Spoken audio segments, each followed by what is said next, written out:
I was going door to door selling subscriptions when I saw a man fleeing an apartment. I thought he must be in a hurry because he left the door half open behind him. Thinking it strange, I looked inside the apartment. Then I saw her lying there, a woman, not moving, dead. I quailed in fright and found myself unable to go inside. I thought to call the police immediately. However, the phone in her apartment wasn't working. Really? I went to a nearby park and found a public phone. Time exactly, it was 1 p.m. The man who ran was without doubt the defendant sitting right over there.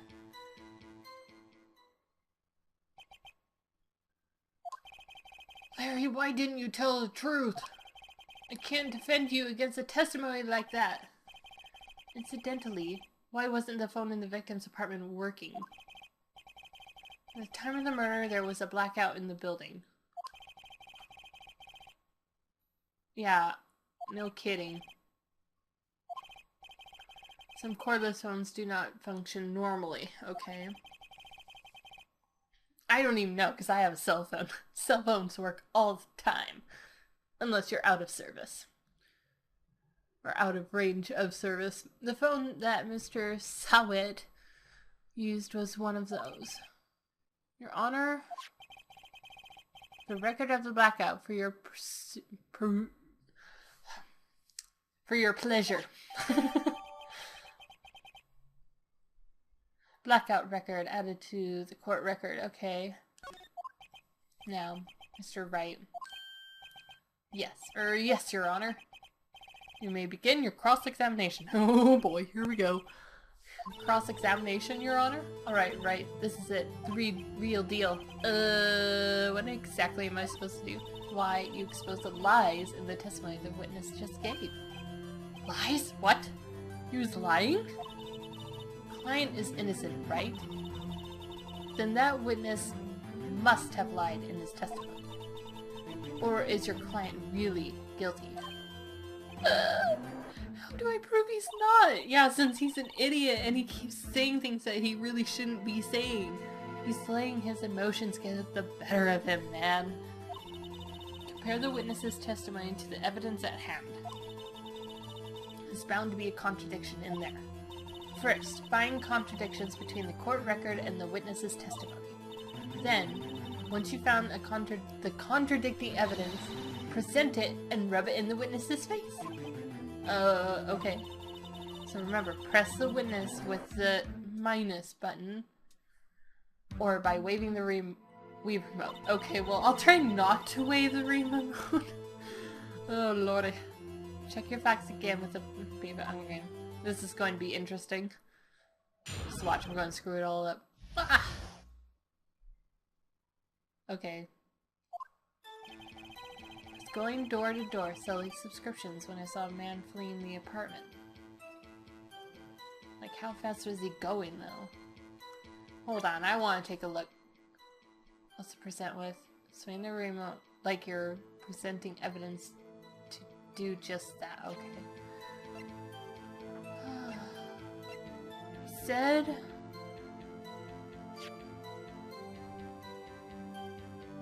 from noon to 6 p.m. on the day of the crime. Okay. Time of death. What? 31st of July from 4 p.m. to 5 p.m. But he says that it was at 1 p.m. when he went to the telephone, right? In a hurry because he left the door half open behind him. Thinking it strange, I looked inside the apartment, and then I saw her lying there, a woman not moving, dead.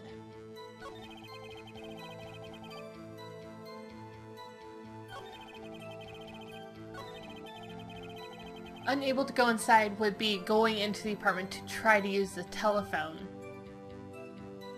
I'm pressing it. Ugh, hold it! Oh, my Wii remote spoke to me. So you didn't touch anything in the apartment? Yes. I mean, no. Nothing. Okay, what happened next?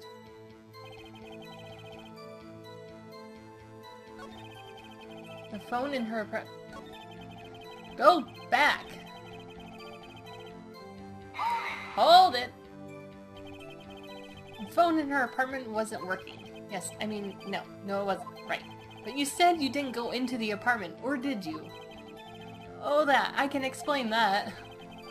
There was a cordless phone on the shelf in the entrance. Uh-huh. I reached inside and tried using that to call. That phone wasn't working, correct? What happened next?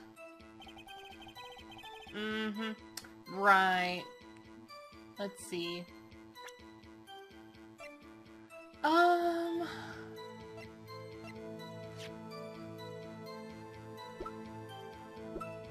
Okay. From noon to 6 p.m. on the day of the crime.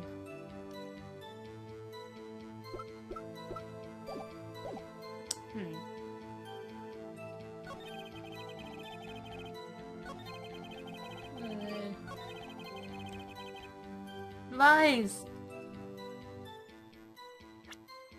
Lies, because autopsy report says objection. You found the body at 1 p.m. You're sure? Yes, it was 1 p.m. for certain. Frankly, I find that hard to believe. Your statement directly contradicts the autopsy report. Yeah, I'm a genius. The autopsy notes the time of death at sometime after 4 p.m. There was nobody to her. No body to find at 1 p.m. Let me explain this 3-hour gap. Yeah, that's right. Try to find comfort in your wigglingness. Oh, that, It's trivial. The witness merely forgot the time. After his testimony, I find that hard to believe. Mr. Sawit? Why were you so certain that you found the body at 1 p.m.? Gee, that's a really good question. Yeah, that is a really good question. What the hell, man? Great job, Wright. Way to put him on the spot. It's all you have to do. Point out contradictions. Lies always beget more lies. See through one, and their whole story falls apart. Wait! I remember now! Would you care to give us your testimony again? Why are you letting him give us another testimony when clearly he lied? Place this man under arrest. He's suspicioso, man. The time of discovery. Ugh. When I found the body, I heard the time. There was a voice saying the time. It was probably coming from the television. Oh, but it was 3 hours off, wasn't it? Yeah, it was. This victim must have been watching a video of a taped program. Or she had the news on at the time, for all we know. That's why I thought it was 1 p.m. Terribly sorry about that misunderstanding. I see. You heard a voice saying the time of the taped program. But, see, there was a blackout, so she wouldn't have been able to watch the TV. I've got this one. Cool. Time of the discovery. Cool. Heard the time, huh? His voice saying the time. It was probably coming from the television. No. No. Ha! Hold it right there. The prosecution has said there was a blackout at the time of the discovery. Yeah, from noon to 6 p.m. That's a long time for a blackout.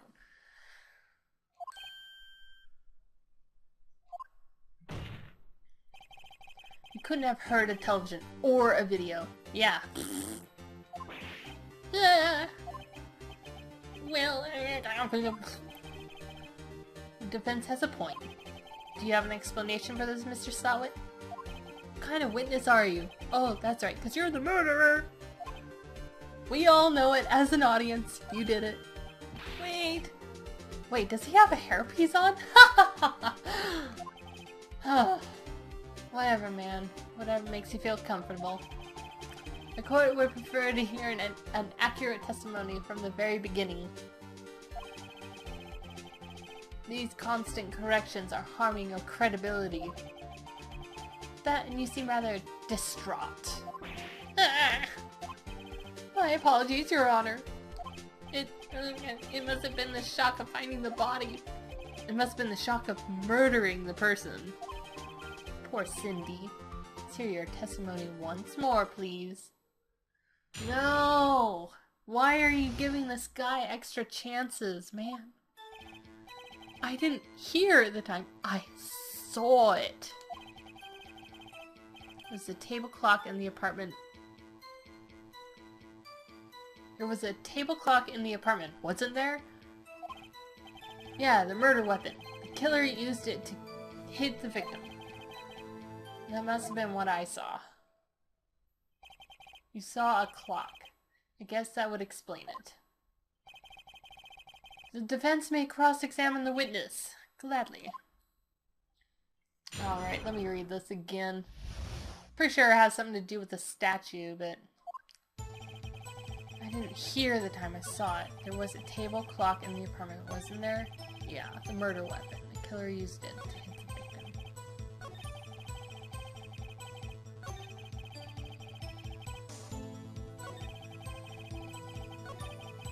Okay.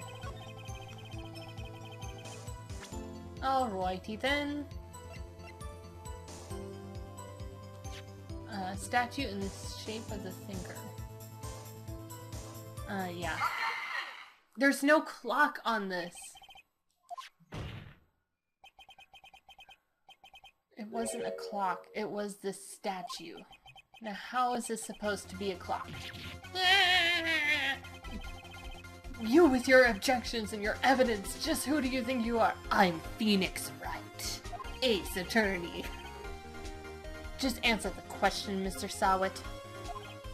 Hey, I saw it there, okay? That's a clock. Your Honor, if I may. Yes, Mr. Payne? As the witness stated, the statue is indeed a clock. The neck is a switch. You just tilt it and it says the time out loud. As it doesn't look like a clock, I submitted it as a statue. My apologies. I see. So the murder weapon was a table clock after all. Yeah, but the dial on the clock would have to be very small, and since he didn't, supposedly, according to him, didn't go into the apartment, how can he see the time when the time frame is incredibly small to see? This is a clock. Do you have any problems with this testimony now? Sure as hell do. Your Honor, there is a gaping hole in the witness's testimony. The only way he could have known the weapon was a clock is to hold it in his hand. Yet the witness testified that he never entered the apartment. Clearly a contradiction. Indeed.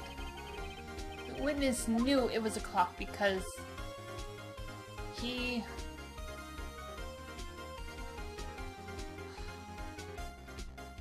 I want to say he knew the victim because, like, or else he wouldn't have... I want to say that. Tell me, isn't it true that you knew the victim? In fact, you were one of her sugar daddies. Be frank with us, Mr. Sawit. Frank? I'm always frank.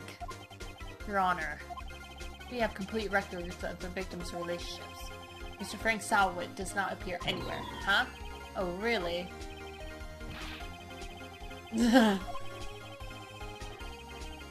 Sorry. The witness knew it was a clock because he... Okay, so we can't really assume anything about the witnesses and what they're telling us, even though we as an audience know that he knew the victim.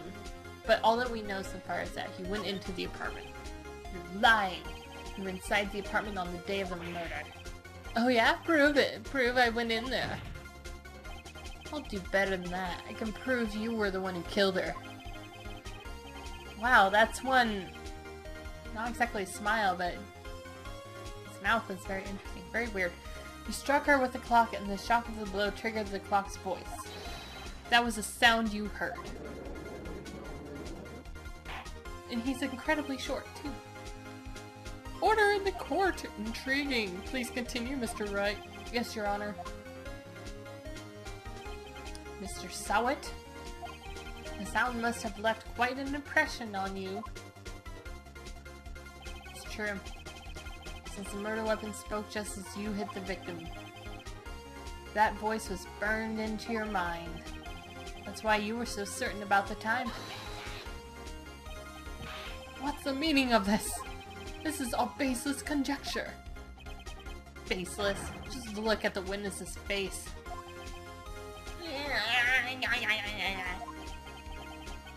Would the witness care to elaborate? Did you strike the victim with the clock? The day, I never, look, the clock, I heard, no, I mean, I saw. Wow, I was right. Shut up, I hate you. It was him, I tell you, I saw him. He killed her and he should burn. Burn! Give him death! Alright. Freak out. Totally threw his hairpiece at me. Talk about disgusting. Hope I don't get head lice. Your Honor, a moment, please. There isn't a shred of evidence supporting the defense's claims. Mr. Wright. Your Honor, you claim the sound of the witness heard came from the clock. Do you have any evidence? What case is writing on this? I better think it through carefully. Yes, Your Honor. The sound Mr. Sawit heard was definitely this clock. A fact which is clear if you simply ask the neighbors, try sounding the clock.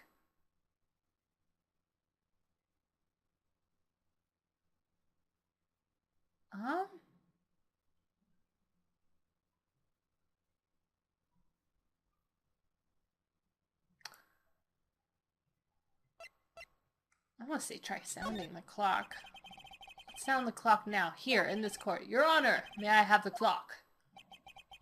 I ask the court to listen very carefully. Beep!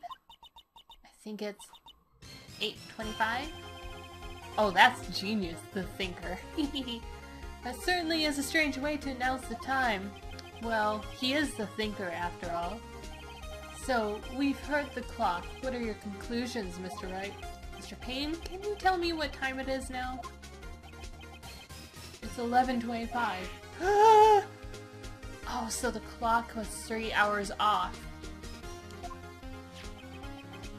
As you can see, this clock is exactly 3 hours slow. Precisely the discrepancy between what Mr. Sawit heard and the actual time of death. Mr. Sawit, try to talk your way out of this one. Ha! Ha! You forgot one thing. I did, huh? What's he talking about? I don't even know, man. While it may seem like the clock is running 3 hours slow, it proves nothing. How do you know it was running 3 hours slow on the day of the murder? You can't prove that. You don't have a case.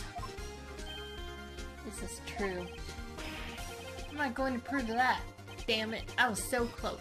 Damn it, I knew that would happen. It seems you lack the critical evidence to support your claim. I'm just... Judge. You caught this guy in a lie, man. A series of lies. Is that not good enough for you? Oh well, we'll find out. How to get that piece of evidence? Ugh. This means I cannot let you indict the witness. No! Unfortunately. This ends the cross-examination of Mr. Frank Sawit. I come all the way down here to testify and look what happens. Yeah, you have a total freak-out session. You treat me like a criminal. A criminal! It's 'cause you are, sweetie. The lawyers are all slime. Ugh, I almost had him. Sorry, Larry. I failed you. There's nothing I can do about it now.